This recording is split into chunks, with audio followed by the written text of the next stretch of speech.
while you and me repeat. This bittersweet heat is suffocating. I'm waiting and always hesitating. Kryptonite desires set my heart afire. Heart on fire. Set my heart afire.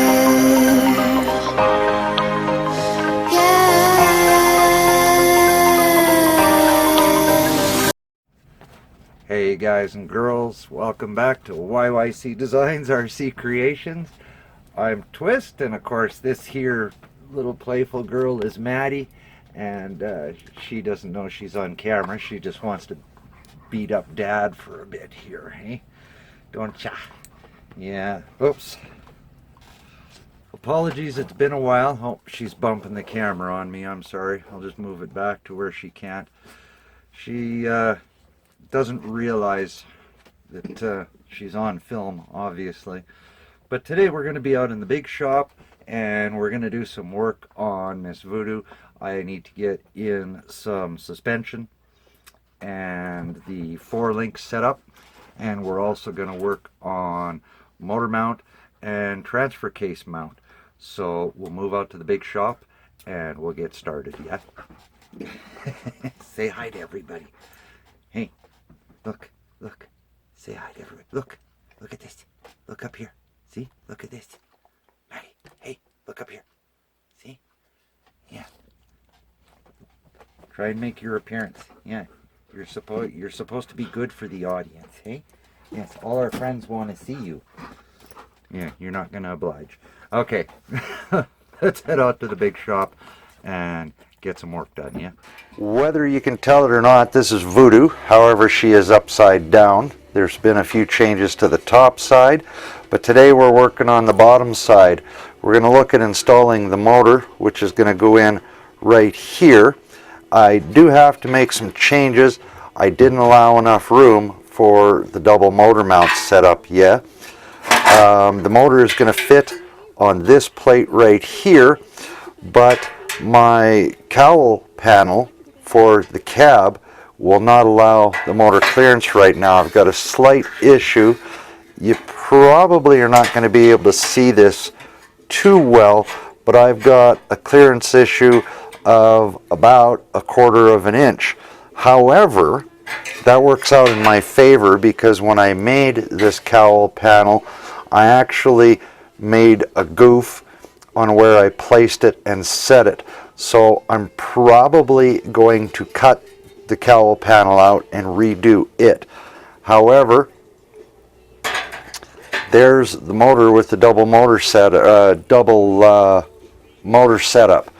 Now, the other thing I picked up that y'all don't know about yet is I picked up a brand new Hobby Wing Quick Run 860 ESC for it. Now this is the double. This ESC is going to allow for the double motor install on Voodoo. I already opened her, but y'all have seen ESCs before, so it's not that big a deal. But she is a nice piece of gear, and I think she's going to work out fantastically. As you can see, lots of wires, of course, for double motors, and then of course the battery leads and into the controller, yeah, receiver, pardon me. So anyway, that's what I've got for her. It's taken me a while to save up for this little goodie, so at least I can now progress and we can start really moving along on Voodoo. Yeah, so I don't think I need bother telling you all about the 860 double ESC. I'm sure y'all are probably pretty well familiar with them. The one thing that really did make me go with this is it's also designed for 1/8 scale, which is exactly what Voodoo is. Actually, she's more like a 1/5 scale. If you want to look at the RC world and her size, but she is by a calculator and by factory dimensions scaled back an exact 1/8 scale replica of my real Miss Voodoo. So anyway, for those of you who don't know, my real Miss Voodoo is an 03 Ford F350, which makes her a 1-ton. She's a dually, and she is the crew cab, and she is a 4-wheel drive. Now, the only difference from my real truck to this one is on this one, I put a rock crawling box, and this is actually what I intend to do to the real truck. So I'm building the model as a replica, but as a replica of what I want the real truck to be.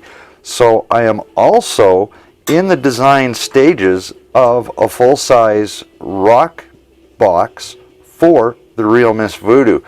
A lot of steel, a lot of welding, but that's where I have a lot of fun. Now, what I am going to do with this is I've always planned to run double shocks on this truck. So I am going to be running the original Wraith shocks that came off of that wrecked Wraith I bought for now. These are just the plastic ones, but they'll do, yeah. Install these brand new Red Cat shocks on root beer, because I did get them at such a good sale and I thought they would have worked great for root beer. However, as I mentioned in the last root beer video, I have got to change some things, and I'm now going to have to go to a much shorter shock. These are 90 mil, or pardon me, these are 110 mil, and I've got to go all the way down to about an 80 mil on root beer. So, since they pretty well match the Wraith shocks, I'm going to use them in here if I can as a double shock setup. Now, I might not have enough bits and pieces yet to do this with the differentials that I bought for Voodoo. Cool, I even opened up the right one. I meant to open up the rear diff, and look what I did. I did it. So here's the rear diffs for Voodoo, which is going to work out perfectly with the wheels, the rims, wheels, and tires that I'm intending to buy. My distance is going to work out just nicely. It's gonna match the truck just to a T. But if I can manage to get, I might make a different mount than this for the double shocks. I may not. But in any case, the Wraith shocks are what I will be planning on going in here, yeah? So there we go. So that's the deal. Now, the other thing is that I need to sort out is, of course, my links. Now, my links, I have a couple of spares here, so, but those are for the front anyway.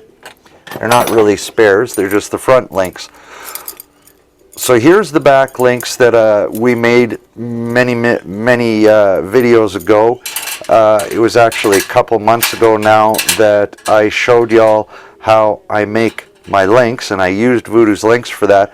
However, what I didn't show you in that video is this is the curve I intend to put into the links, into these straight ones. I didn't bend them at the time because, of course, I didn't have the diffs and I didn't have my measurements, but I did mock up a couple of links that I want to see if they're going to work. So when I do go to install them, of course, they should actually work out pretty cool and give me some really wicked ground clearance, yeah, with that curve in there. So that's why these are so long. They look just monster long compared to the curved one. Well, maybe not, but in any case, this is the curve that I intend on putting in these links to be able to fit Voodoo, and then, of course, mount her shocks. So that's kind of my intention. I may have to shorten these up a bit now that I have the diffs. This is what I'm busy figuring out on Voodoo. Now, this is going, sorry about the noise, this is going to take some time, and so we may not get all of this done on this video.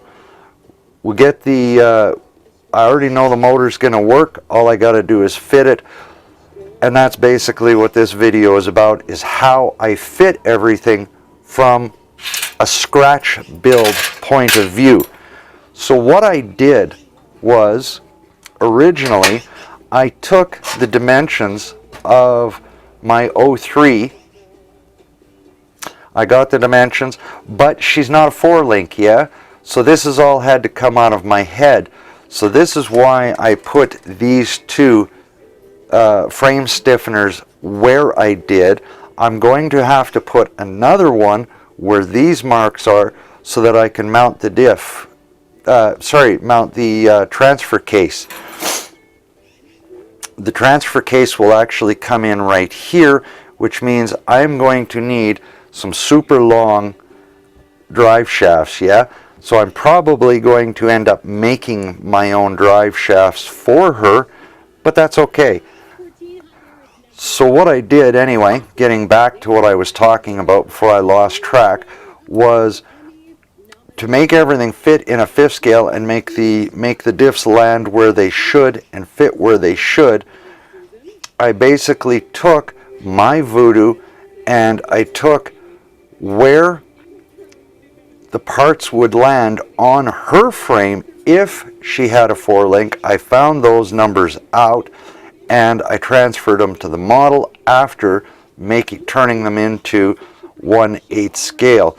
It's just basically what I'm saying is I did a shitload of math to figure this all out, and I got the numbers and I've got them right. So there we are, and that's how I did it. So now I can go ahead and take these extra long links. As you see, they would go way far back, and we'll start bending them. Probably won't get them installed this episode is what I meant to say to y'all.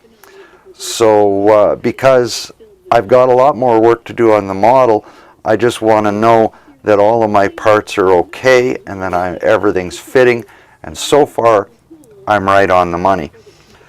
Voodoo is also going to probably be getting a dig unit, the Hertz dig unit. She's so big, I think it would really come in handy to be able to lock and unlock that rear diff, yeah? The real truck doesn't have a dig unit in it. I would love a dig unit in the real truck. I would also love lockers in the real truck. I just haven't got that kind of money. So I'm kind of living vicariously through my model. So let's move on with it from there, shall we?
Okay, just so y'all know what I was up to there now, what I've done is I've gone in here and I've lowered my motor mount as much as pretty much the steel was going to bend nicely. Yeah, now it all takes time with the hammer and dolly. As you saw, I was using several different hammers on there. That long one was actually one of my pop's old hammers from way back in the late 40s, early 50s. It's called a hail pick hammer. That's actually how they used to fix hail damage on cars in the old days, when cars were actually made of steel instead of the tin they're made out of now. Yeah, you could fix the stuff instead of having to replace it or fill it full of Bondo and crap.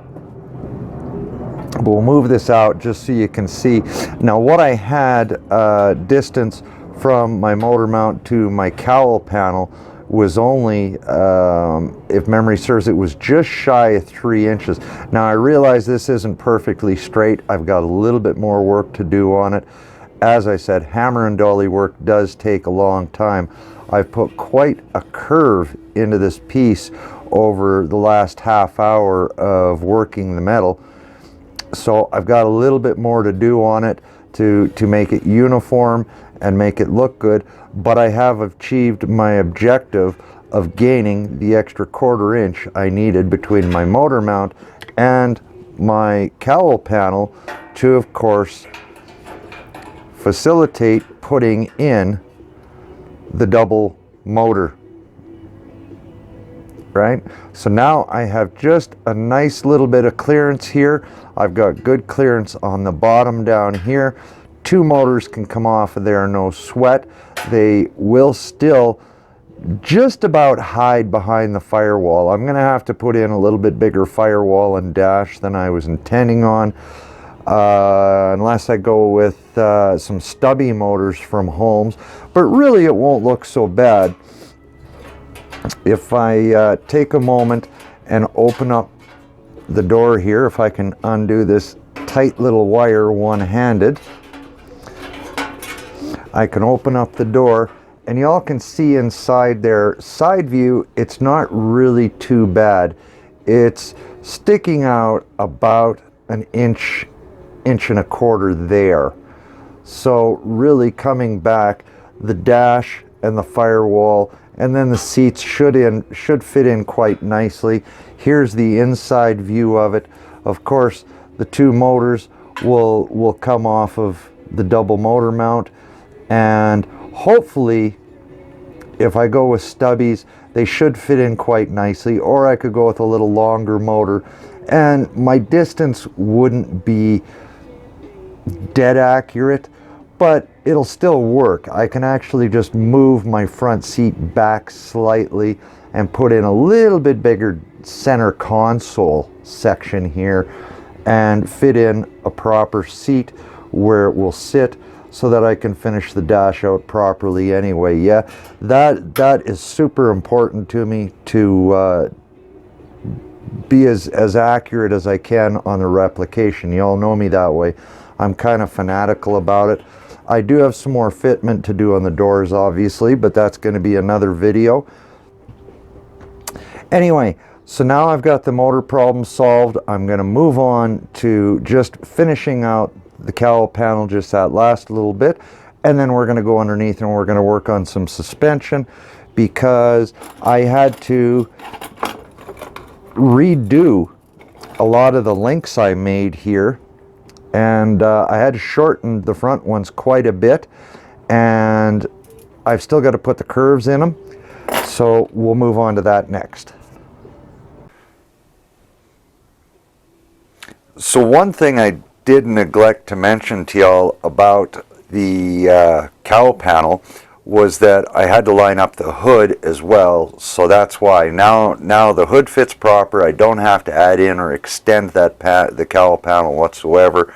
The hood fits perfect, and we can get ready to hinge that, which will of course as well be on another video. As you can see, I have got my suspension links made and sort of just set in place. Unfortunately, I don't have any hardware at the moment to put everything in here, but to let you know, on the inner shafts, oh, this one's actually backward, on the inner shafts, or inner links I should say, pardon me, they're not shafts, they're links. On the inner links I have a 1 1/2 inch extension before the bend, and at the front of the link I'm down to 1 inch.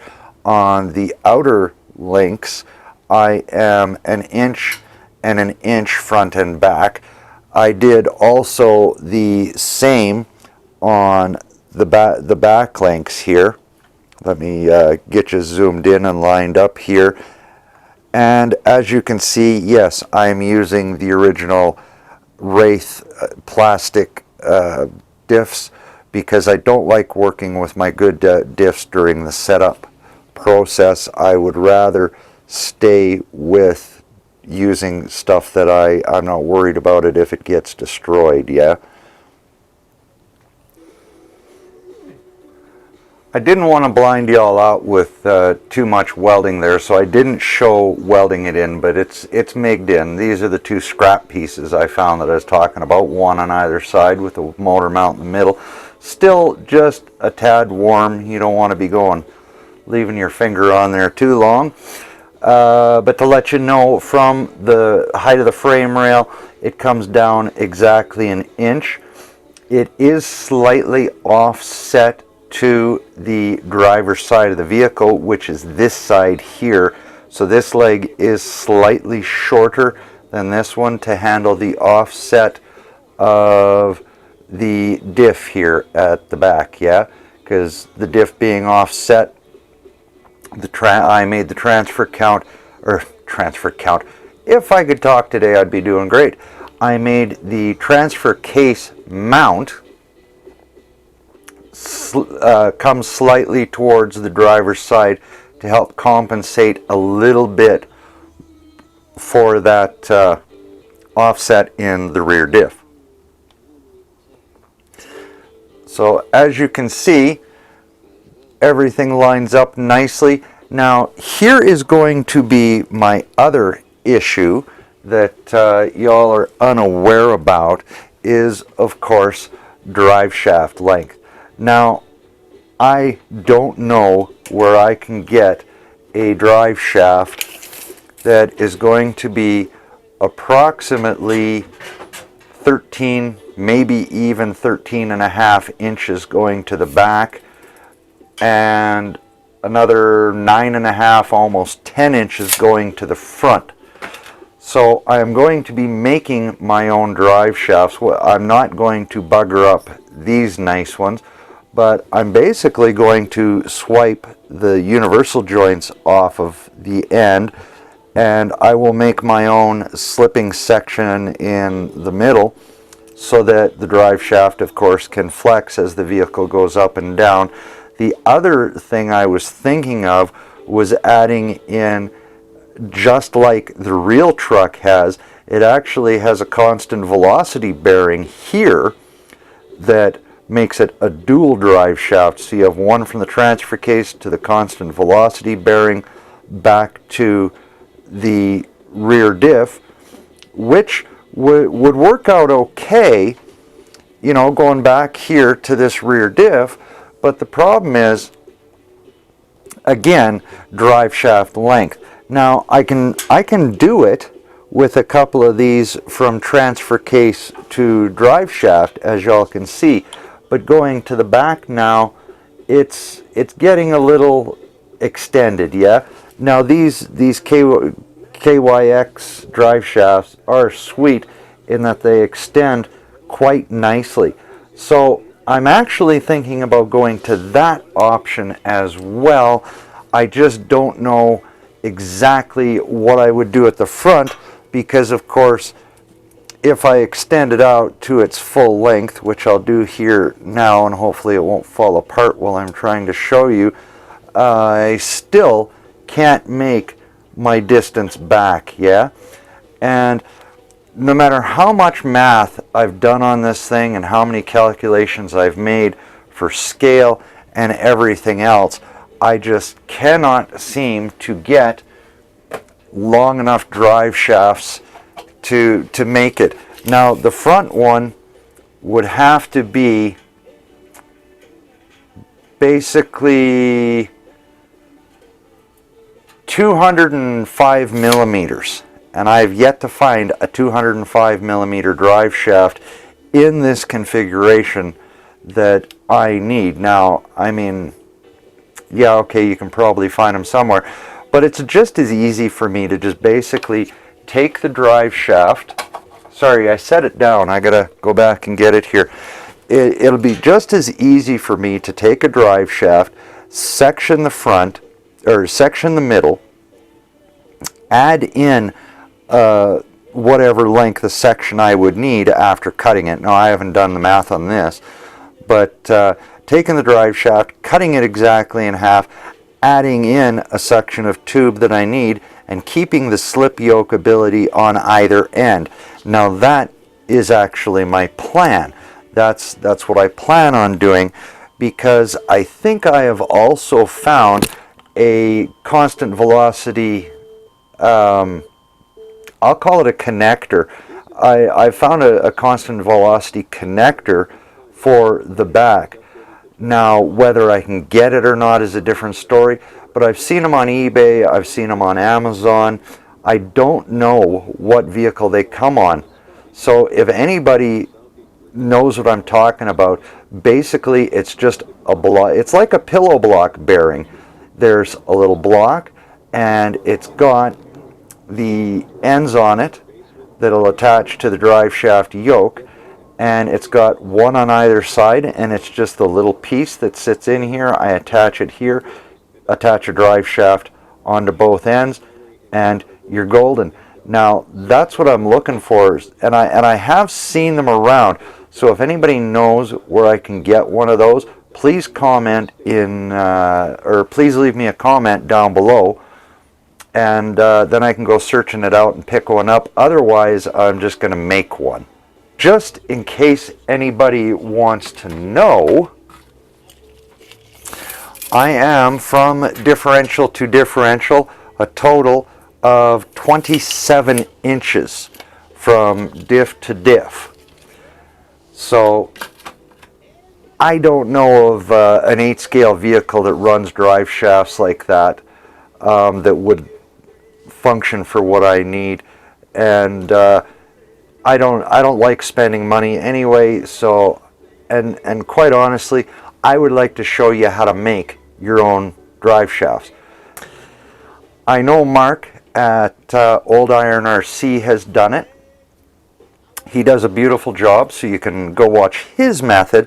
My method differs slightly, but he has done it. He does a beautiful job of it, and I highly recommend checking out Old Iron RC if y'all are into fab work and metal RCs and some really cool shit. Go check out Mark at Old Iron RC. It is an awesome channel. The other guy I want to give a shout out to, basically because he has given me a ton of help lately through what I will call my personal difficulties.